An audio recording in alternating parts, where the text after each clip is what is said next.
Boas tardes. Imos ir comezando, sobre todo para facilitar que Monse teña todo o tempo que necesita. E eu tamén quería decir un par de cousas. O primeiro que teria que decir era que non hai que traballar en balde e que hai que lembrar aquelo que non podemos esquecer. E pensando neso, eu referíame á asesoría de bibliotecas escolares cando pensa o cartel deste ano, o de políticas diversas na biblioteca escolar, diseñado por Nuria Díaz para este ano, e cando presenta na páxina, pon un texto que eu creo que é un texto que hai que ler de vez en cando ao longo do ano, e por iso lo quero ler outra vez. Di: a poesía está por todas partes. O que importa é explorar para descubrila.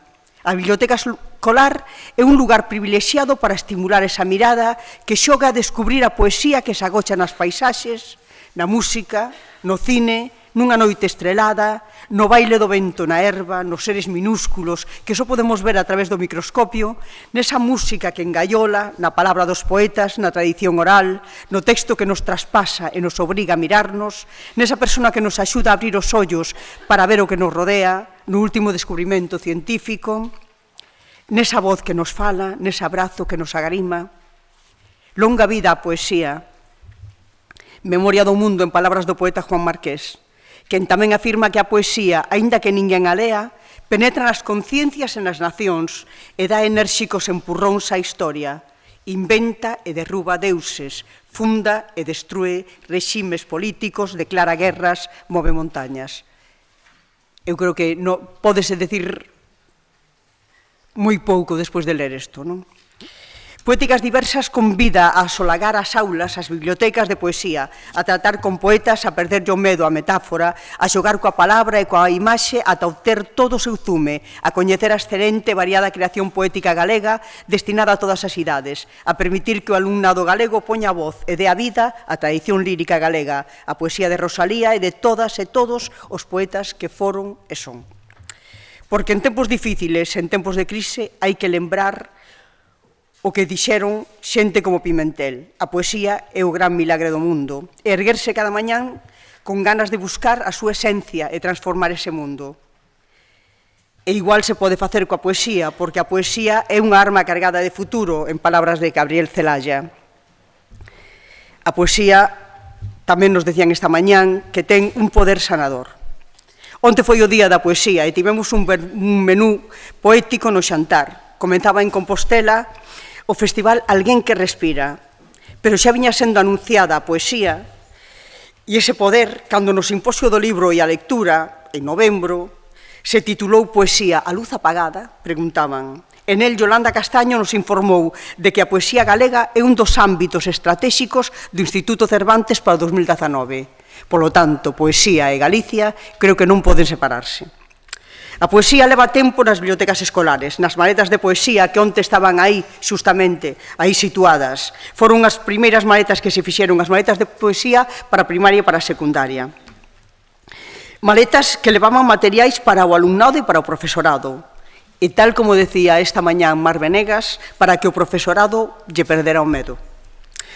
Pero había moito profesorado nas bibliotecas escolares que xa lle perdera o medo á poesía. Eu estou convencida de que toda a xente que estades aquí non lle tedes ningún medo. Igual é como noutras cousas, non? Que xustamente llemos a decir algo a xente que non había que decirlo, porque son os que están convencidos. Pero de todas maneiras, decímolo, non? Eu quería recordar experiencias como aquela de Enredando Versos, ou recursos como Son de Poetas, que nunca deixaremos de agradecer a un grupo de profesores e profesoras dun IES, do IES David Buján, e que se poñen a facer algo que non fan as institucións, non? Que fai un grupo de profesores que se poñen a recoller todas as músicas da poesía galega. O premio dos clubs de lectura, aí estaba tamén a poesía, cando ano pasado se lle entregou o premio dos clubs de lectura 2018 a un poeta, Carlos Negro, que neste momento está con un taller en outra sala. Cando se lle entrega tamén a ese mesmo poeta o premio Jules Verne e se recoñece por primeira vez a un poemario, Aplicación instantánea, no ano 2008 como premio. Cando se lle dá o Premio Nacional de Literatura Infantil e Juvenil, no 2017, a Antonio García Teijeiro. por aquel libro Poemar o mar. A poesía está nas bibliotecas escolares, veu para quedarse e necesitamos axuda para seleccionar os mellores libros, para que as especialistas nos axuden a separar o gran da palla. Eu creo que para ese oficio, para esa tarefa, non podíamos atopar a ninguén mellor que a Monse. Monse Pena leva dende o principio, dende que empezou a traballar en literatura infantil e juvenil, separando o gran da palla. E ademais é que non é atrevida. Cando empezou a escribir en Fada Morgana, tíñanos a todo o mundo moi sorprendido, porque ela era capaz de buscar tamén aqueles libros malos e señalárnoslos. Xustamente para que ninguén se enganara e para que nas bibliotecas non entren aqueles materiais que poden estorbar e que poden tapar aos que realmente son de calidade. Monse é doutora en Filoloxía Galega, con unha tese que vos vai interesar moito, Feminismo, Xénero e Coeducación na literatura infantil e juvenil, Historia crítica e aplicación didáctica. Desta tese saiu un libro que se publicou justamente o ano pasado, Feminismos e literatura infantil e juvenil en Galicia, que opta neste momento ao Premio Gala do Libro deste ano na modalidade de ensaio. É profesora do Departamento de Didácticas Aplicadas da Facultade de Formación do Profesorado de Lugo e é unha profesora que nos lo demostraron hoxe dous saludos que tivo. A nai dunha alumna e un alumno. Unha profesora implicada e comprometida.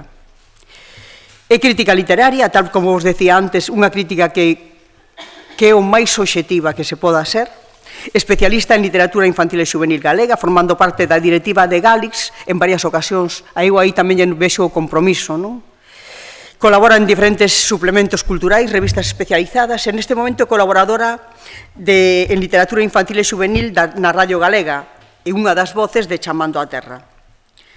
Polo tanto, eu creo que xa non digo nada máis, eu podía decir que me sentín feliz cando coordinei con ela a Guía de Literatura Infantil e Juvenil Non Discriminatoria, a segunda guía, que se publicou no ano 2010 e que tedes na rede, que é un material que sí o quero lembrar, porque penso que son materiais moi necesarios para coñecer que libros traballan determinados valores e como os traballan.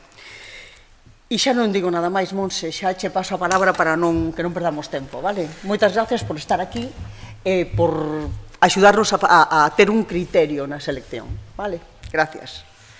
Moitas grazas, Pilar. Quería, como é habitual nestes casos, agradecer a asesoría de bibliotecas escolares que me teña convidado a estar hoxe aquí, pero quería tamén que o saúdo non fose ese saúdo banal que se dá sen paixón, senón que fose un agradecemento de verdade.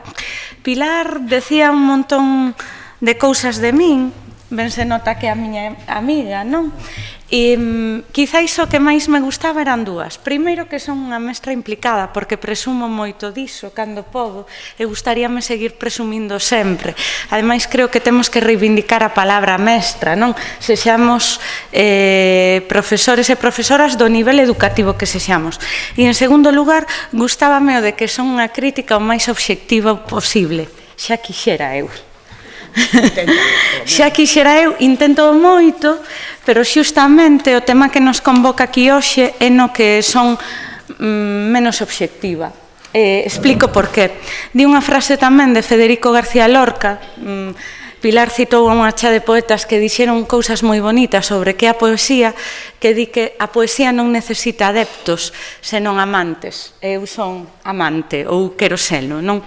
Entón, sabendo que estades diante dunha amante da poesía, como seguro que sodes moitas e moitos de vós, a presentación que vos vou amosar hoxe ten máis que ver con como seleccionamos cousas, que criterios podemos aplicar e tamén cal sería a miña selección da poesía galega, o cal foi un exercicio tremendamente difícil e tremendamente complicado, pero que me gustaría moito compartir con vos. Tituleino O pan é máis útil que a poesía? Parece evidente, non? A resposta. A priori, o pan é máis útil que a poesía. Pero este verso que lle roubei a Celso Emilio Ferreiro e que seguramente algún de vos coñecedes, eu creo que nos dá moito xogo, porque aquí non estamos para falar de utilidades, a poesía non dá rendemento económico, pero dá algo moito máis importante, que é pensamento crítico e sensibilidade. Entón, por que é necesaria a poesía? Hai un libro de Nuno Ordiche que se chama A utilidade do inútil. Se non o leste, recoméndovolo encarecidamente, porque nos explica como nunha sociedade que se rexe polo saber científico e que nos bota as persoas de humanidades dese saber, o inútil é xustamente, é dicir, as humanidades, o que nos fai ter conciencia, ética e pensamento crítico. E a poesía, creo que dentro das ciencias, e utilizo a propósito esta palabra, inútiles, pois é a máis inútil de todas e posiblemente por iso tamén a máis fermosa, non? Quero tamén recordar que hai xeitos moi diferentes de ler. Se non a lestes, aínda que estou segura que dende a asesoría non a paran de recomendar, tendes que ler a antropóloga francesa Michel Petit, que nos di que lemos para entendernos mellor as unhas ás outras, pero lemos tamén para entendernos mellor a nós mesmas, lemos tamén para entender que nos di o mundo, non?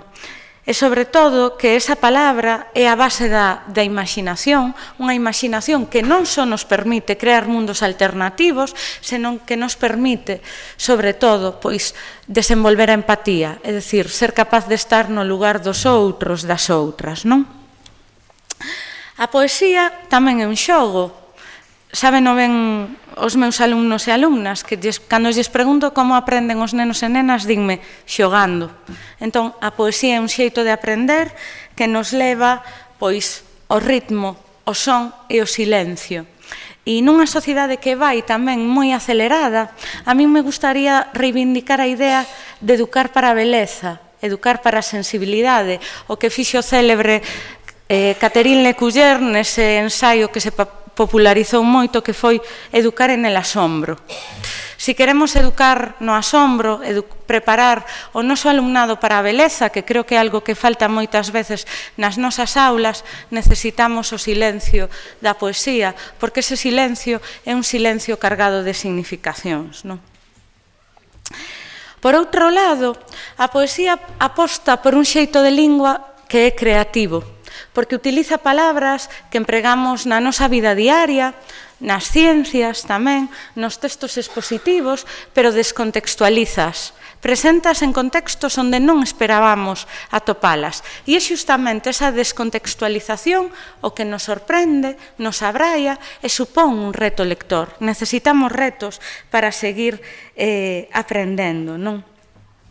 De aí que a linguaxe poética non sexa unha linguaxe reificada, senón que sexa unha linguaxe en constante movimento, en constante creatividade. Unha palabra nun verso, dependendo do contexto, non nos di o mesmo que noutro verso, non? Por outra banda, empreguei un libro moi interesante de Gabriel Janer Manila que se chama A pedagogía da...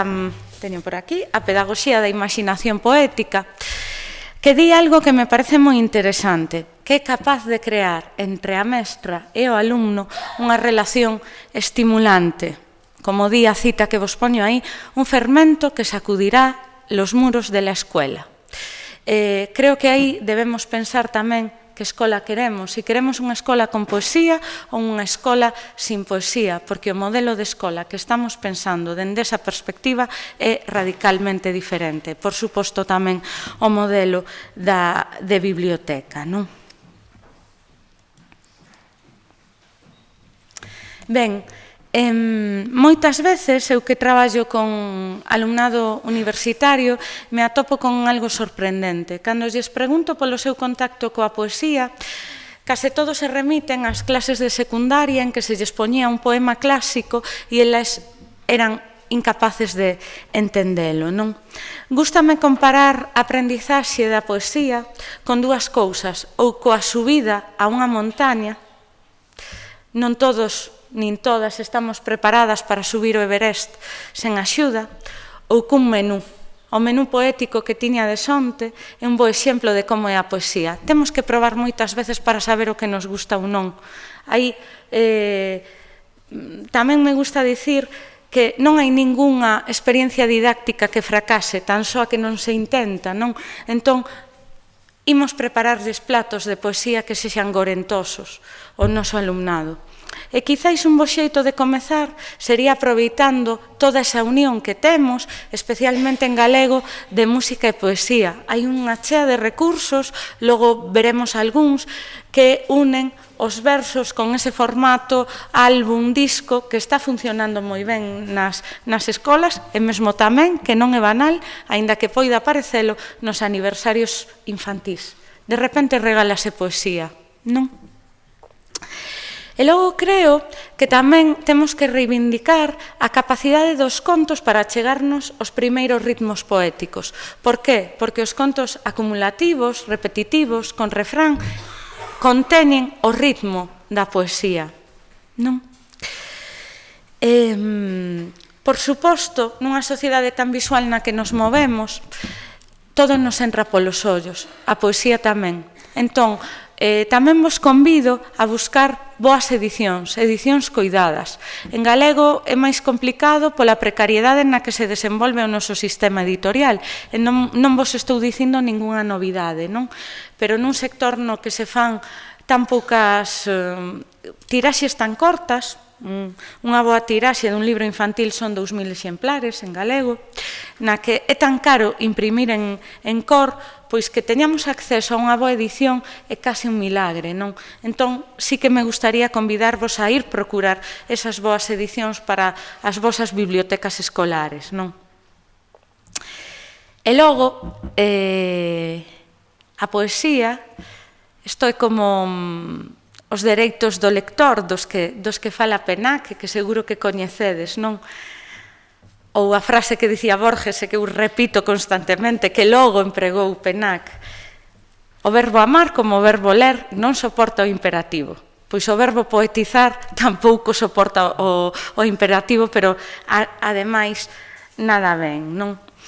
E pensando sobre isto, ocorríaseme que unha das propostas que fai esa investigadora que tendes na pantalla, Nemirovsky, a posibilidade de crear ambientes de lectura nun centro escolar, é dicir, que a lectura estea presente en todos os recunchos do centro escolar e non só nos esperables, é dicir, na biblioteca, nas aulas, senón tamén nos corredores ou nos baños, o fagamos coa poesía.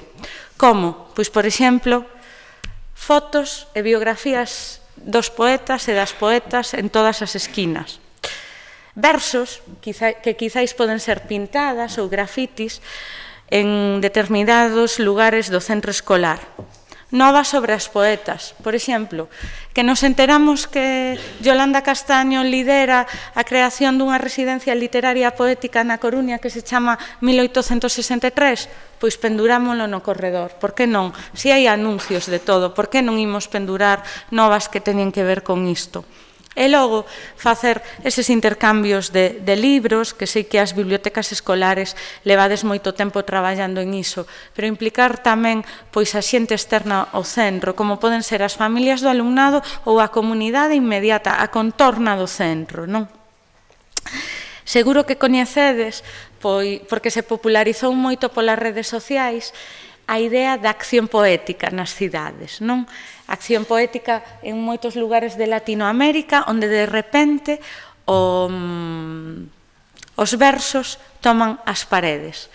E eu procurando sobre isto, perdoade, vou vos pasar a outra, tiven esta alegría, de repente vin que as bibliotecas escolares galegas xa estaba desfacendo acción poética. Ademais, con estes versos de Rosalía Fernández Rial, que, como sabedes, pois é unha poeta para público adulto, pero que estaban nas paredes dunha escola infantil. Entón, non me puido gustar máis. Por iso, mentres lés, zoa na túa cabeza a música da Maxia Ceiba. A música da Maxia Ceiba é o que queremos en moitos murais, en moitas paredes de centros escolares, tamén nos baños. Nos baños dos IES, por exemplo, en que todos escribimos Monse por fulanito, e fulanito pasaba de ti moitísimo, pois animadeos a escribir versos, porque igual aí temos o futuro, non? Relacionado co que estaba dicindo, contábavos que quizáis un texto non poético é a mellor maneira de achegarvos primeiro á poesía.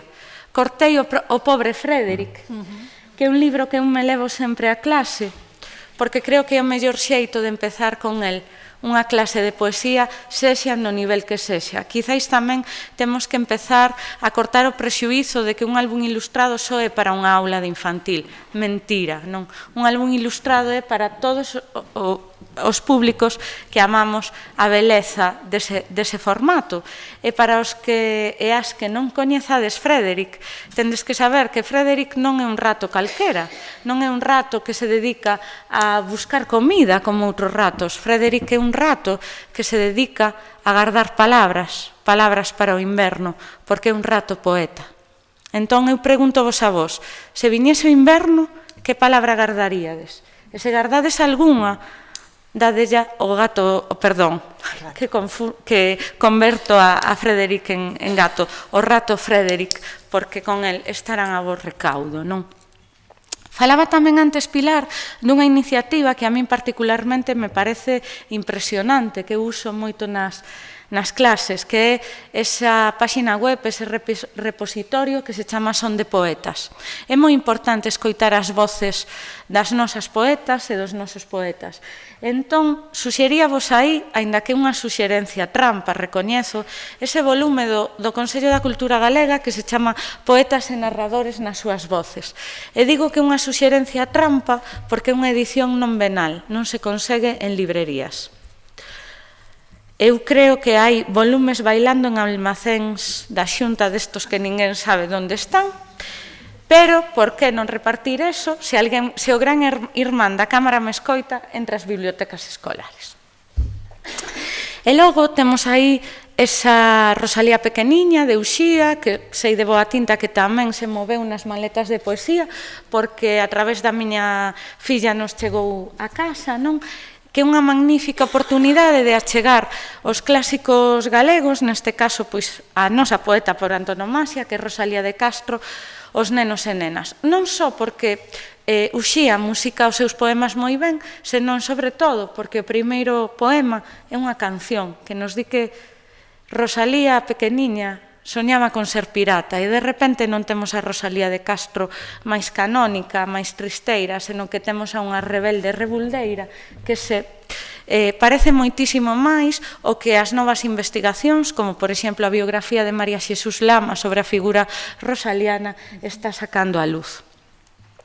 E logo temos aí esa escolma poética de Celso Emilio Ferreiro, que é un dos meus poetas fondo de armario, como digo eu, vale para un roto e para un descosido, que é magnífica non só por como se escolma ou o que se escolma, senón tamén polas ilustracións de Baldo Ramos, que son verdadeiras obras de arte, e que está na que hoxe por hoxe medio viva, medio morta, a única colección de poesía infantil e juvenil en galego, que é a de Calanraca. Temos outras, pero eu tamén me pregunto cal é a súa vitalidade. Creo que escasa. Logo repasamos un pouco. Isto xa o vimos. E logo, como seleccionamos? Eu sempre insisto moitísimo disto, tamén na clase, sabe por aí Gonzalo, que me está escoitando, porque seleccionar é a cuestión máis complicada que nos enfrontamos as mestras e os mestres, non? Porque de repente non temos lectorado uniforme, como parece que lles gustaría as editoras ás veces, coas etiquetas de a partir de 8 anos, que eu vos convido a romper, a rachar, a cambiar os libros de 8 anos para os de 15, os de 15 para infantil, sen ningún tipo de complexo. Porque na nosa clase temos, sabédelo, unha heteroxeneidade enorme de centros de interese e de competencias literarias. Entón, hai que casar todo isto. Si temos esta heteroxeneidade nunha clase, nunha biblioteca escolar máis, atendemos a todos os usuarios e usuarias dun centro escolar.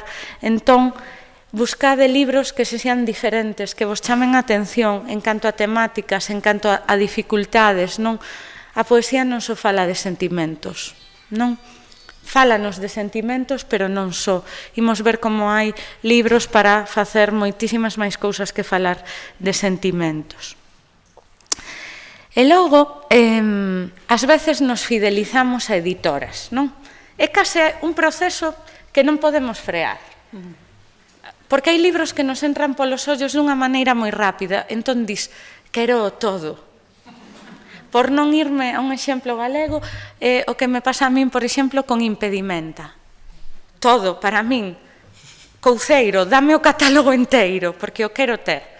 Ollo con isto, temos que seleccionar, por desgraza temos un orzamento limitado, entón non ten sentido ter todo un fondo dunha editora, porque todo o mundo ten altos e baixos, momentos gloriosos de selección do catálogo editorial e momentos peores, non? Entón, a variedade é moi importante. E logo, nunha boa selección de poesía, sobre todo pensando dos institutos para arriba, aínda que tamén pensando en quinto e sexto de primaria, temos que mesturar. Agora hai unha oferta brutal, non tanto no mercado galego, pero si no mercado español, de produtos comerciais que eu non definiría exactamente como literatura, que ás veces veñen da música, pero que funcionan ben. E o mellor, ese produto comercial, aínda que nos doa no máis fondo do noso corazón, fai que a rapazada que temos conecte coa poesía. E isto é máis importante que se é alta literatura ou non, para empezar.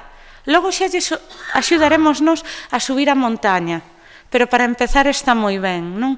Penso, pois, en certos cantautores ou cantautoras que se moven moi ben polas redes e que atrapan moi ben o público adolescente. E logo os clásicos contemporáneos, non? Eu non son nada amiga de dicirles isto é un clásico, toma un clásico, vamos ver un clásico. Están moito máis tranquiliños e tranquiliñas sen que lles digamos nada, simplemente os animamos á lectura dese libro como se fora pois un deses libros máis comerciais que tanto lle gustan, pero os clásicos deben estar na nosa biblioteca. Logo, poño unha pequena frase de Eco, dese libro que como ler a los clásicos, de os clásicos son aqueles libros que nos seguen dicindo cousas en diferentes momentos. É un canon dunha biblioteca, os libros que son indispensables sempre que ten que ter clásicos, sobre todo novas edicións de clásicos, diría eu, e novidades. Esas novidades que temos aí quentiñas e que dis, este libro, que pasada, quero, en canto poidades, correndo, e que sexa, que faga o efecto chamada. E logo a variedade de formas. Afortunadamente, hai moitos xeitos de acceder á poesía, non de achegarse a ela. Xa que en Galicia temos unha tradición oral moi rica que desafortunadamente se está perdendo porque a xente máis nova xa non somos gardadoras desa tradición. Eu creo que un fondo indispensable da biblioteca escolar ten que estar xustamente nesas recompilacións de adiviñas, de trabalinguas, de recitados que veñen da memoria das nosas avoas e dos nosos avós, non? Pero logo están outras formas novidosas que enganchan moi ben o público novo, como pode ser o haiku, sobre todo se vai acompañado de imaxes, fotografías ou demais. Por suposto, eses contos rimados, que hai que comezar a subir a montaña, non que non se vos esqueza. E os retos, os xogos poéticos, os caligramas, eu son unha grande fan, porque dan moitísimos xogos e poden axudar a construir con eles e con elas, e logo, por exemplo, logo imos ver o exemplo máis coñecido, creo, da literatura galega, os palíndromos, non? Que son así divertidos e moi de agradecer.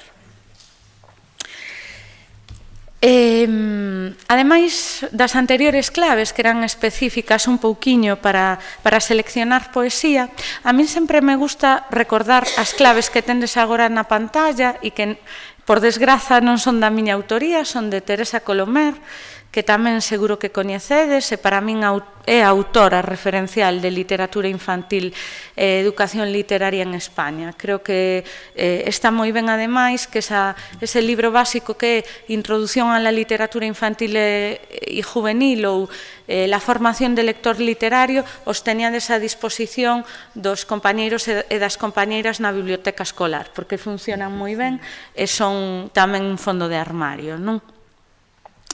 Pois Colomer dinos que para facer unha selección adecuada temos que combinar 3 elementos básicos. A variedade de funcións, é dicir, para que quero ese libro? Que imos facer con el? Como imos usar? A calidade literaria e estética, que eu aquí sí que me mollo, para min é máis importante, sen ningunha dúbida. Sei que é moi difícil ler todo, mesmo todo o que se publica en galego. Eu intento facelo, é un esforzo titánico e esgotador. Para iso están as amigas, para intercambiar impresións ás veces, porque non damos feito, pero hai que ler. Hai que ver como é a linguaxe dese libro. É unha linguaxe que nos convida á beleza, ou é unha linguaxe plana que non nos di nada. Dame igual que as ilustracións sexan boas. Ollo con caer na trampa das ilustracións. Eu sou un pouco guerreira con isto. Gústanme moito as boas edicións, pero xustamente polo peso da cultura visual observo que hai máis libros con ilustracións de calidade que máis libros que teñan un texto literario que supoña realmente calidade e beleza. Entón, moito ollo con isto. E logo, eu son unha gran defensora da creación do noso canon persoal, no que se mesturan eses clásicos, e ollo, aquí os clásicos son libros que poden ser históricos, como pois as adaptacións de cantares gallegos para nenos e nenas de todas as idades, como os libros que sabemos que funcionan nunha aula, porque os probamos, porque os limos na biblioteca en grupo. Ese sempre non poden faltar. E logo, esas novidades que nos van gustando, que nos van atraendo e que van engrosando o noso canon. Non. O canon está marcado polo gusto persoal, pero o gusto persoal está marcado pola vosa formación literaria. Entón, temos que confiar nesa formación literaria que é a que nos dá as chaves para desentrincar cal é ese canon ou cal vai ser. E igual que vos insistía coa variedade das editoras, insisto coa variedade dos autores e das autoras. En literatura galega non sempre é tan fácil, porque eu mesma preparando a presentación me decataba de que me ia dunha maneira natural os mesmos nomes. Por exemplo, se quero falar de poesía xuvenil, non comprarme un Carlos Negro o completo, pois parece algo raro, non? Pero imos buscar máis opcións máis alá de Carlos, que sabemos que funciona, que engancha, que nos divirte, que nos fai rir, e que realmente o ten todo, non? Pero temos que procurar ir un pouquiño máis lonxe, non? E aquí temos a cuestión das edicións. Temos algúns problemas con isto en galego. A min, unha das cousas que máis me gustaría sería dicirvos, idevos a estes lugares e ides ter os vosos libros de poesía que seleccionar. É que o problema é que non hai espazos, non hai lugares. Os lugares témonos que crear, porque tamén se crean coa necesidade. Cando un grupo crítico de docentes, como sodes vos, reclama libros, as editoras vense obrigadas a crear eses espazos. E aí, quizáis, estaría unha das claves, pero non temos espazos. A antoloxía que antes vos presentaba de Celso Emilio Ferreiro é da colección de 13 lúas de Calandraca. Está parada dende hai anos. Ten 3 volumes, Ramón Cabanillas, Rosalía de Castro e Celso Emilio. Acabáronse os clásicos ou non funciona a colección? Logo está a colección Urra, de Chanda Pólvora. Está acabada de iniciar. Ten un volumen do que vos falo despois, porque é maravilloso. Pero quero ver se ten continuidade ou non. Chanda Pólvora é unha editora pequena, pero moi importante de poesía. E logo tiñamos, porque entendo que está parada, a colección Lúa Lueira, de Espinal Maior, con 2 libros. Parece unha rosa, de Rosalía de Castro, unha antoloxía de poemas, que tamén vai sair despois nas diapositivas, é unha antoloxía E Roseira do teu mencer, de Xosé María Álvarez Blázquez. Unhas edicións moi chulas, moi xeitosiñas para infantil e primaria, pero aí se quedou. E queremos máis. Non hai premios de poesía infantil e xuvenil en Galicia. Non podemos tirar de aí tampouco. Os premios adoitan ser un criterio de calidade, pois non o temos. E logo temos selos especializados en poesía, como pode ser Apiario, que edita moi ben unhas edicións moi fermosas e moi interesantes. Tamén ten un pequeno selo infantil, pero non únicamente de poesía. E logo, pois, Espiral Maior e Chan da Pólvora, como xa vos dixen. Cal é o problema? Que nos temos que ir ás coleccións xeralistas, como poden ser as máis coñecidas, Merlín e Fora de Xogo de Xerais ou Árbore de Galaxia en calquera idade, a buscar. Esa búsqueda é ardua, é dificultosa, e ás veces a edición non acompaña que queiramos o libro na nosa biblioteca. Entón, moito ollo, porque vogamos nun mar para o que non temos salvavidas, temos que nadar nós, non? E agora, o que fago a partir de agora tendelo que entender como unha suxerencia de selección, en todo caso, baseada nos criterios que comentaba antes, non? Empezamos polos clásicos, e clásicos aparece entre aspas, porque son uns clásicos moi curiosos. A literatura infantil e xuvenil galega empeza na década dos 20, moi paseniñamente, cun libro terriblemente malo como é Margarida, a do sorriso da Aurora, que por favor non leades porque estaredes perdendo tempo, non? Pero poesía infantil non temos ata 1968, cando Manuel María publica ese libro, Os soños na gaiola. E o libro é unha revolución, porque de repente el, que ten 37 anos e se sinte maior, eu cando lía eso, como son os anos que teño agora, decía, pero que va, si estaba no mellor da vida, non? Pois decide que quere lembrar a súa infancia labrega e se pon a escribir poemas rimados, sinxelos, pero moi efectivos, sobre o que ve, sobre as cousas do campo, sobre os nenos e as nenas, sobre os oficios. E o poemario sigue vivo, chega ata nós. Esa é a edición actual da Casa Museo Manuel María, por desexo da Fundación, é un clásico vivo que segue funcionando, non? Entón eu creo que debe estar en calquera selección que fagamos para unha biblioteca ou para unha clase. E despois está Poemar o Mar, o Premio Nacional de Literatura Infantil do ano pasado.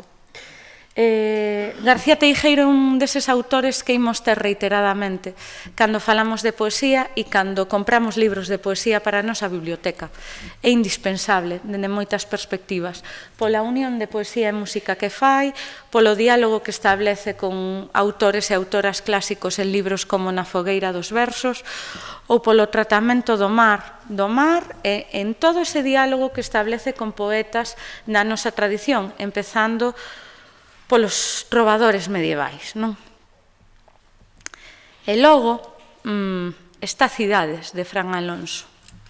Un libro que, se o mundo fose xusto, sería outro premio nacional, porque foi un premio Lazarillo, o premio máis antigo que temos de literatura infantil e xuvenil en España. É un libro que aposta por outro tipo de poesía infantil non convencional, a poesía do verso libre e a poesía do contido social para nenos e nenas. A nova edición, que a que tendes na pantalla, é moi interesante, ademais, porque xoga coas fotografías e coas montaxes que fai o propio Fran Alonso, que se relacionan co contido da obra. Para min é unha delicia. É un dos meus preferidos. Xa vos dixen que era un amante, e as amantes falamos con paixón, non? Porque non podemos falar doutra maneira.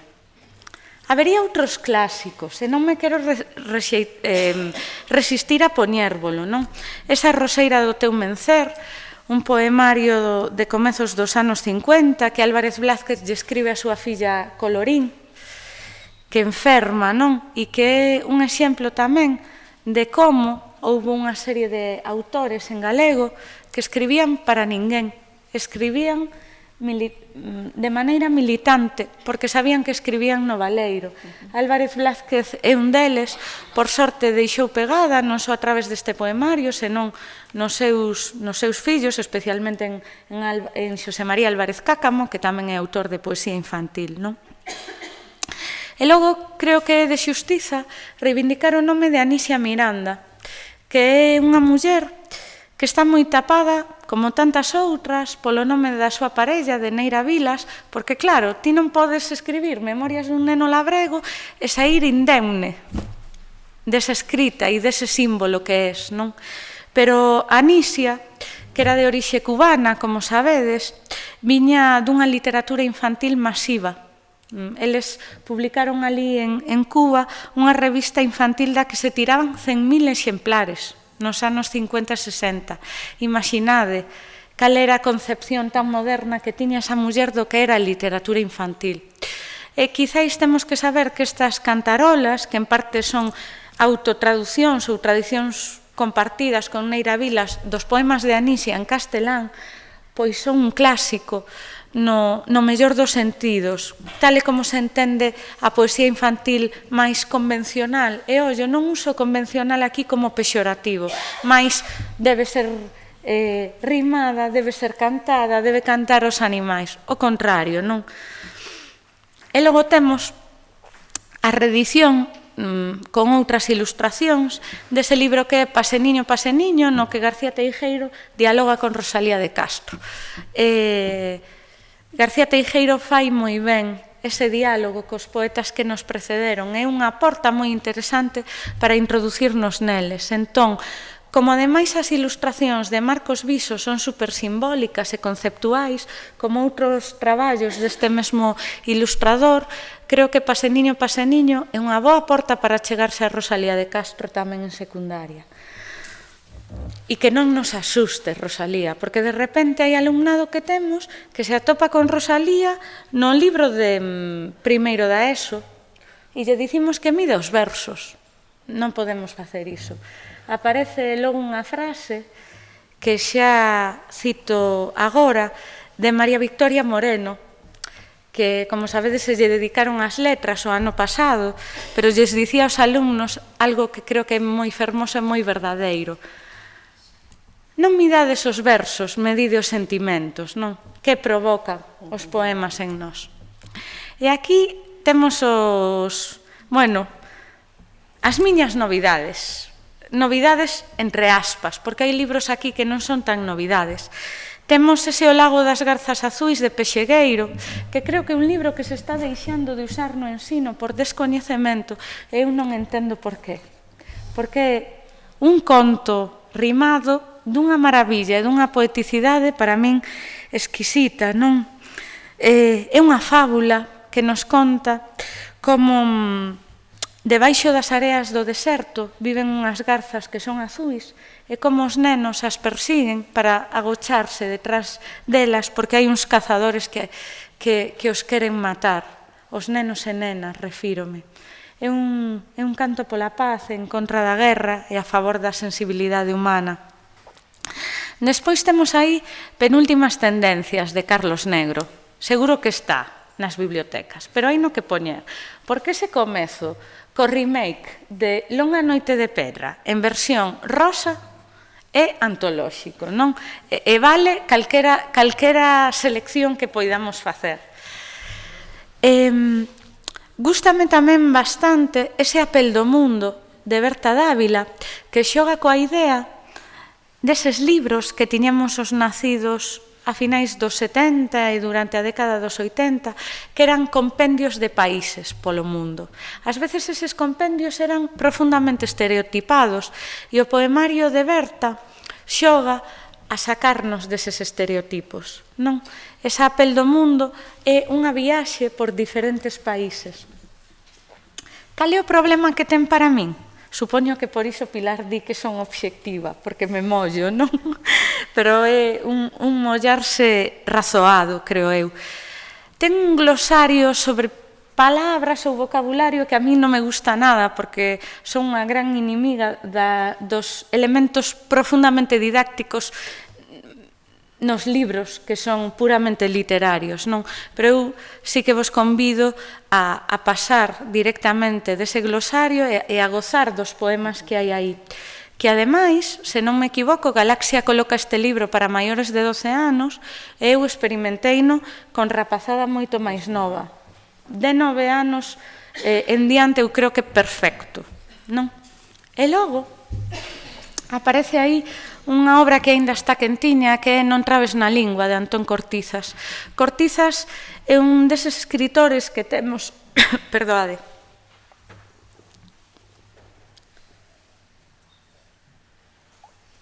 Dicíavos que Cortizas é un deses escritores que temos no noso patrimonio que é como un canteiro. Vai tallando a pedra e a lingua pouco a pouco. E quizáis non é un dos escritores que máis nos soan, dos máis nomeados, pero o seu traballo coa tradición oral e popular dende diferentes perspectivas é moi valioso.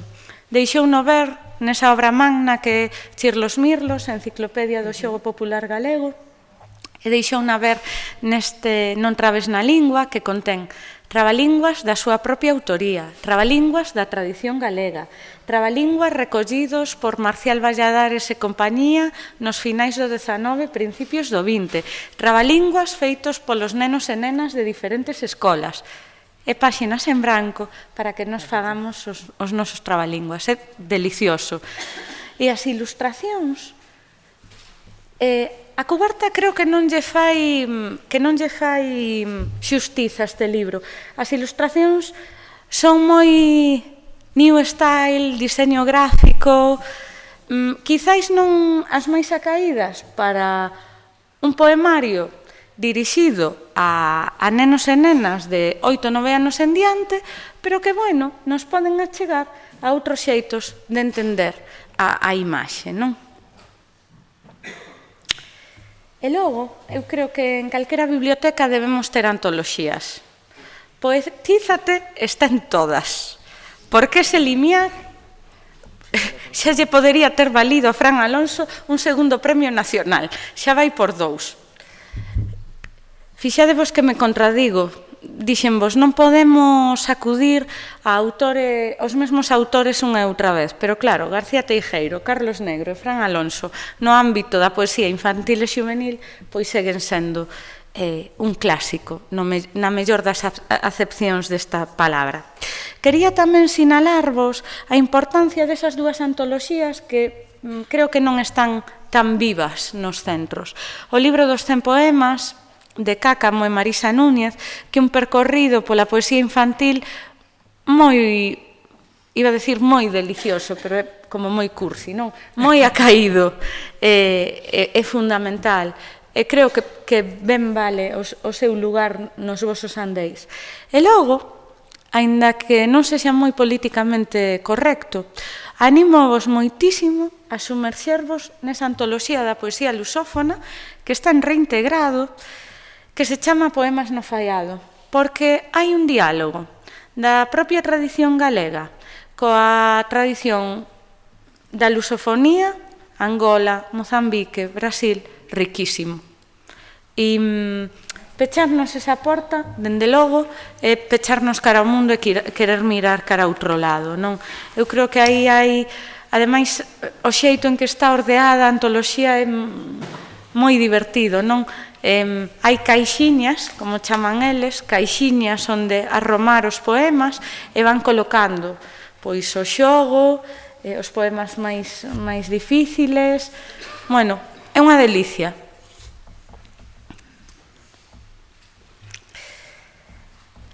Imos subindo a nosa montaña. Para subir a montaña empezamos con eses contos, ou máis que contos, porque hai contos só hai un, Elefante Comellón, que é un conto acumulativo, moi divertido, que é unha traducción, pero non me resistín a poñela porque funciona moi ben, canta só, e ademais as ilustracións son dunha beleza bastante impactante porque xogan a ser gravados de diferentes cores, non? E creo que dentro dos contos acumulativos así publicados nos últimos anos por Calanraca me parecía moi suxerente. E logo, como víamos na portada de Poetízate, Poesía e Rebelión, non?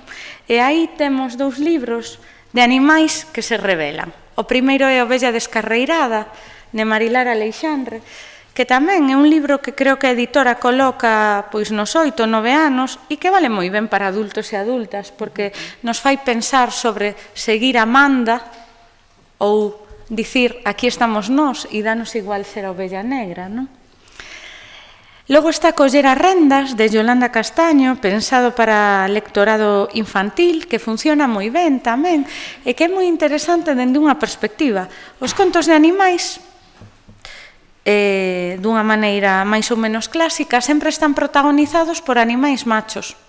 E aquí, de repente, temos animais femias que elixen o seu camiño e deciden coller as rendas. Entón, hai un dobre motivo, non? E logo, no ámbito da lírica infantil tamén bastante clásica, temos ese Peizoque Roque de Dores Tembrás, que ben vale para un recitado chulo en educación infantil. Ai, perdoade que fun para atrás. Hai un tipo de versos que nos convidan ao xogo, á interacción. E aí creo que nos temos que quedar con 2 nomes básicos. Fran Alonso, de novo, puxen O meu gato é un poeta, podería ter posto outros títulos, pero O meu gato é un poeta, escribe porque lle peta, pois o humor fai que teñamos máis interese por coñecer as cousas e que as cousas se nos fagan máis próximas, e ese é o recurso básico que emprega Alonso, non, nas súas obras. Creo que outra autora básica que hai que reivindicar é Gloria Sánchez, é unha clásica que segue escribindo, escribe menos do que nos gustaría, eu creo, e ademais ten moitísima capacidade para a poesía e o teatro infantil, entón o seu nome, cando que irades traballar calquera destes 2 xéneros, é fundamental.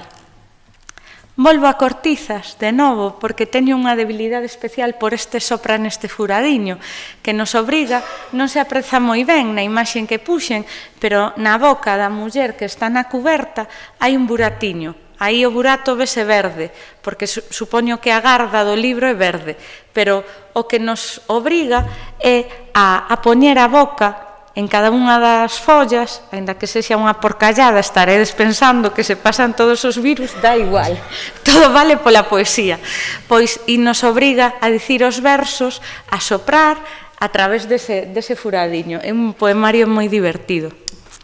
E logo, sinalábamos aí, pensando nos centros de secundaria, escolas de idiomas, A Torre da Derrota, de Gonzalo Navaza, que é un poemario que emprega o palíndromo. O palíndromo é, igual que nos números existen os capicúas, nos versos existen os palíndromos. Lense igual de esquerda a dereita que de dereita a esquerda. É unha posibilidade que nos obriga a tensar a lingua, que é complicada de facer e que supón un reto, non? E logo está todo ese xogo que podemos establecer co mundo das aliteracións e dos sons que se repiten. Elvira Ribeiro, que estivo a piques de gañar o premio Merlín con este poemario, fai algo así. É un poemario de luz, isto tamén queda supercursi, pero é un poemario de luz porque só emprega a letra A. Por eso se chama palabras brancas, porque todas as palabras que temos nel son coa. Xoga coa e xoga con nós. É incrible tamén como se pode escribir só poemas coa. É un reto, é outro libro para min fundamental. Dicíavos antes que tiñamos que aproveitar a tradición. E ollo, porque pensamos ás veces que a tradición só é unha tradición pensada para os máis novos e novas da casa. As edicións, polo que estiven vendo e repasando, sí que apostan moito con que a tradición oral se empregue con público infantil, sobre todo. E así o vemos con Eu ben vin biribín, que é un libro que saiu o ano pasado e que, ademais, pois trae as partituras dos poemas que aí aparecen e que por eso pode ser un recurso superinteresante para profesorado de música, e non só, se sabedes musicar non é a miña sorte. Tendes aí tamén esa edición de Parece unha rosa, de Espiral Maior, que non sei, digo a verdade, en que medida estará disponible. Oxalá que sí, pero non teimedes, non cesedes en pedila.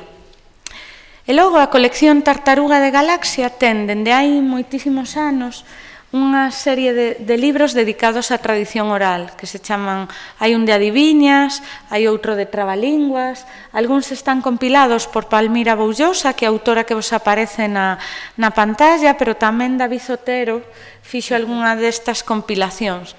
Problema desta edición? Bueno, pois que as ilustracións son de chorar. Xa me saiu un momento así máis duro, pero é que me resulta especialmente chocante porque hai unha edición anterior, quizáis menos pensada para público infantil, pero estéticamente moito máis coidada. É unha mágoa a súa desaparición.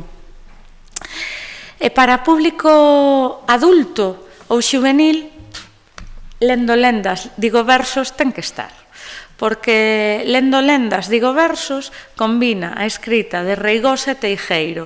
Reigosa reescribe lendas e Teijeiro anímase a convertir esas lendas en octosílabos, a maioría das veces, tipo romance. E claro, o diálogo que se establece entre os dous xeitos de contar unha mesma historia dende diferentes perspectivas é superinteresante. Se a iso lle sumamos as ilustracións de Xosé Covas, que é un dos mellores ilustradores que temos no país, pois o libro é maravilloso.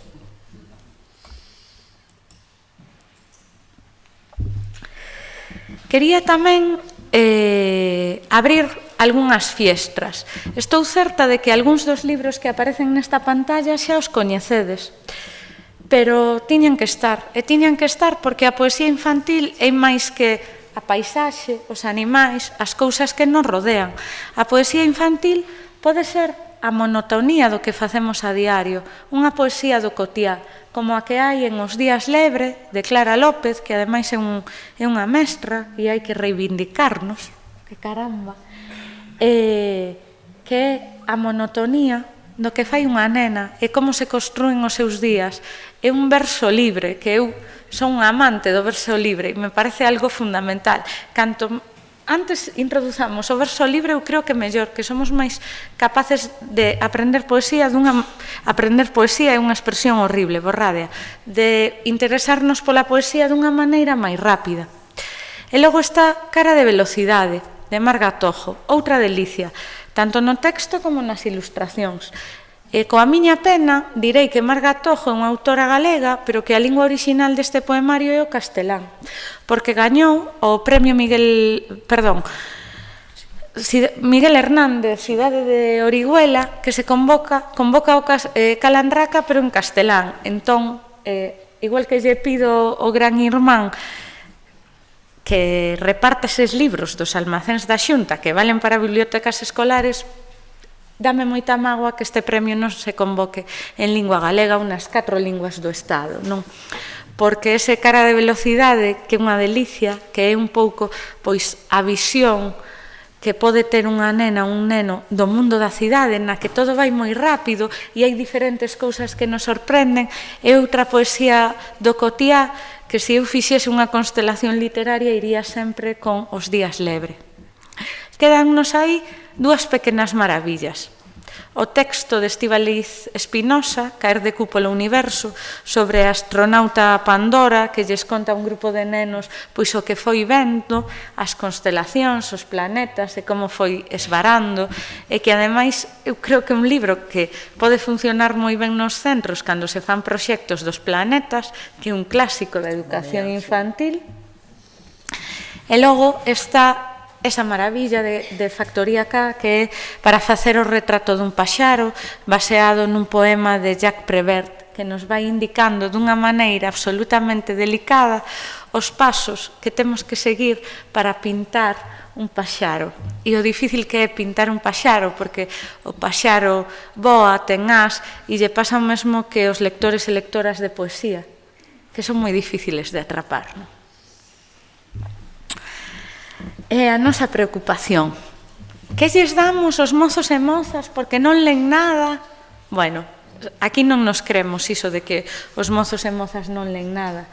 Pois dámoslle... Estou vendo que puxen outra vez os meus fondos de armarios, que desastre. Pero explico-vos por qué.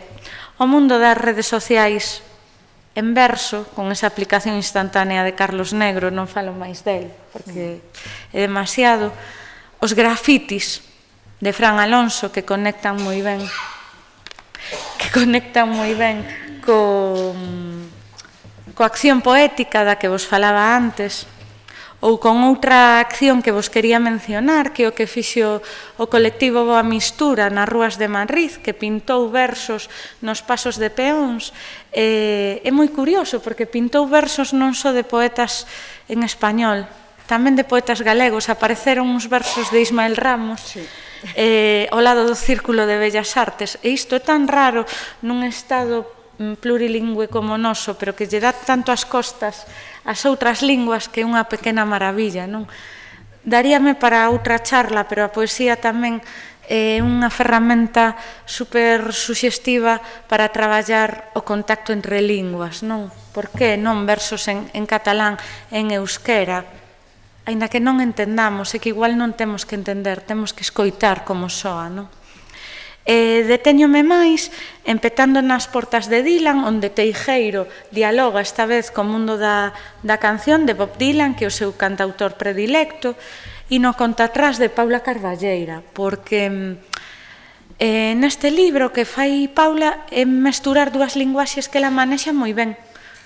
O conto, o teatro, a poesía están aí fusionados. Esta hibridación de xéneros literarios creo que é super positivo. Dunha maneira moi rápida, porque me quedo sin tempo, aínda que vos quede na presentación. Hai un momento en que o noso lectorado xuvenil necesita mans para casi acadar o cume. E a min se me ocorrían que estes libros lle podían axudar moito. No caso de Lumes, tamén pola mocidade do seu autor. Lumes fálanos dos lumes que arden dentro de nós e que ten que ver cos lumes da familia, dunha maneira moi simplista, que a Ismael Ramos non lle gustaría nada resumida así, pero que é así. O Ningún amante sabe conducir, de Rosalía Fernández Rial, porque hibrida de novo, como facía Paula Carballeira, os xéneros, a poesía e o teatro, que son dúas linguaxes que ela coñece moi ben, nuns versos ademais moi transparentes. Todo isto antes era a noite, de Lucía Aldao, porque seguramente o humor que lle poden ver a Lucía a través do YouTube, cos espectáculos de Aldao Helado, nos pode levar a este libro, que é unha maravilla, é un libro enorme. E As pantallas, de Celia Parra, que non é un libro fácil, pero eu creo que non sempre queremos libros fáciles, queremos libros que nos reten, e aquí Celia Parra establece un diálogo coas novas tecnoloxías, e pode ser moi atraente para o lectorado mozo. Dúas formas que poden ser clásicas e irreverentes tamén da poesía de adultos. Quería reivindicar a Elena Villar Janeiro, a estes haikus, porque nesa brevidade establecen un diálogo moi interesante coa fotografía, que tamén sacou a autora, e ademais os versos aparecen en castelán e en inglés. E logo, se vos queredes rir e non coñecedes este poemario, ideo xa a mercar. Unicornio de cenoiras que cabalgas os sábados. O colectivo Ronsel desafortunadamente desfíxose hai moito tempo, pero os seus versos son antolóxicos, polos caligramas, polos xogos coa tradición e por versos que nos din cousas como o poema é unha pedrada na cabeza, por iso lle recomendamos aos lectores que usen traxe, ou o máis coñecido que todo na miña terra é paisaxe, menos traxe, paxe e garaxe. Aos profes de galegos tennos encantadas. E logo ese salto á literatura clásica universal. Custoume moito atopar traducións de autores ben coñecidos universalmente entre as nosas coleccións. Vin que Positivas insiste moito niso, creo que Safo pode ser especialmente interesante para público xuvenil que lle interesa a cuestión do amor, máis ben do desamor, do erotismo, que aparecen nos seus versos, ademais dende unha perspectiva homoerótica moi interesante. Os versos de Simbroska, que para min é unha das poetas contemporáneas máis potentes e que temos en galego e temos que conseguir que accedan os clásicos en galego. E se temos a ese alumnado maravilloso que ás veces nos atopamos e que resalta porque é friki, é diferente, necesita máis nivel lector, ímonos coa Rosa de Ninguén, de Selán, e acompañémolo en todos esos tópicos do Código Virgo Rosas que se poden atopar aí, non? Bueno, tiña aquí cousas moi bonitas, as interaccións da poesía con outras artes ou con outros xeitos de coñecemento. Estíbaliz Espinosa é a poeta que máis ten explorado como a linguaxe poética pode ser científica ou como a linguaxe científica pode ser poética. Convídovos á curiosidade, pero tamén á zoom, textos biónicos que está en Xerais. O puño e a letra, de Yolanda Castaño, polo diálogo que establece entre banda deseñada ou poesía. O libro é moi interesante, porque cada poema de Yolanda vai ilustrado en banda deseñada, aínda que eu tamén, se Yolanda me escoita, por este gran irmán, a convido a outra cousa, que escriba un texto poético e que ese texto poético se convirta en banda deseñada, porque os poemas que aparecen en O puño e a letra son poemas seus, que xa coñecemos, que non teñen continuidade, e o volume precioso é moi interesante, pero xa de facer cómic e poesía que o fagamos dende o comezo. E logo, tinta de luz. Non teremos un volume como este, que combine o traballo de dous irmáns que son artistas, os versos de Pepe Cácamo e a arte de Berta Cácamo, que sabedes que faleceu prematuramente, e que este libro é unha aporta luminosidade para alumnado de infantil e interésame moito para que vexan como as ilustracións non só son persoas, as ilustracións son manchas e as manchas que fan eles pois son a mellor das artes, non? Logo temos aí outro clásico, formato librodisco, seguro que ben coñecido, máis presente e máis coñecido nas vosas bibliotecas. Despois, se eu me tivese que facer un fondo de armario como mediadora, convidábavos a estes volumes. Algún seguro que xa están na biblioteca escolar. Non sei se é tan coñecido, vou ao fixo, o de Ana Ballester, Poemanía. É un libro que saiu primeiramente en valenciano, publica o Algar, e agora témolo en castelán. Son actividades superdinámicas para traballar a poesía na aula. Despois, creo que calquera de vos, calquera de nós, ten que ler lecciones de poesía para niñas e niños inquietos. Teño o chivatazo de que vai nalgúnas das maletas. E moitos, moi ben, estupendo. Eu creo que magnífico. Temos aí tamén ese traballo misceláneo que é poesía hexágono, ollada experiencia, que combina as dinámicas que diferentes especialistas, Agustín Fernández Paz, Carlos Negro, Dores Tembrás, Antía Otero, entre outros, fixeron coa poesía en diferentes niveis educativos. Tamén vos recomendaría, aínda que aí temos que ter moi claro que facemos, El juego poético en la escuela, de Víctor Moreno, que Moreno sabedes que é un clásico para traballar creativamente pois a lectura e a escritura na aula. Ás veces, dende a miña perspectiva un pouco crítica, pois despístase un pouco porque de repente valen todos os textos literarios e digo non, que nos embalamos, pero sí que é unha fonte de recursos e está ben telo na biblioteca. Vale, e xa para ir acabando, dúas ideas. Nunca poderemos ser profes de poesía, imposible. Aínda que eu dixera varias veces na miña charla a expresión aprender poesía, non, sentir poesía, vivir poesía, o que queirades, pero non podemos. E logo, quería vos falar moi brevemente do que un profesor tamén que traballou con mestres e mestras moitísimo tempo e que se chama Aidan Chambers chamou o método DIME. que consiste en recuperar dunha maneira moi simple a idea que temos da asamblea en educación infantil en todos os niveis educativos. Eu teimo nisto unha e outra vez e o meu alumnado sabe que eu o fago con eles.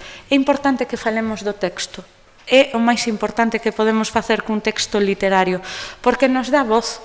E de repente a nosa voz importa tanto como a voz do compañeiro e da compañeira. E da poesía tamén se pode ler, escoitar. Eu ás veces leolles un poema e de repente hai un silencio tan forte que estremece e non facemos nada máis, cambiamos, porque xa está, eso xa vale. Se queremos facer outras cousas, pois xa o faremos con outros textos, pero hai que combinar o canon, o que nos pide o programa, coa idea que temos do que é ler poesía. Tendes aí unhas referencias, incluída unha nova de El País, a Boa Mistura. Estas referencias son nas que me baseei eu para pensar un pouco esta presentación. E logo, bueno, como sempre me gusta acabar así dunha maneira un pouco chula, quixen traervos pois este mural nun centro comercial que di máis poesía é necesaria. Hai coches, hai consumismo, pero por eso precisamente necesitamos máis poesía para parar.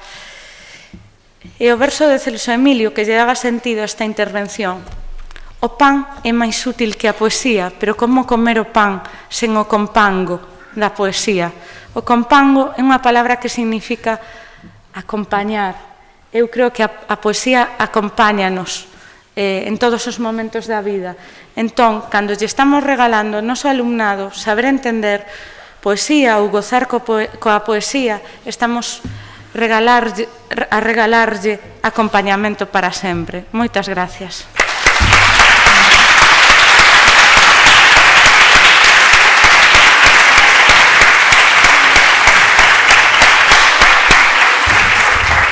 Bueno, damos as grazas a Monse e agradecemos tamén a todas vos e a todos vos a presencia, e eu só recordarvos que esta situación tamén é unha situación poética. É dicir, tervos aí as persoas responsables das bibliotecas escolares que mellor funcionan en Galicia, persoas, como decíamos antes, docentes comprometidas, son situacións poéticas. Por lo tanto, moitas gracias e a seguir.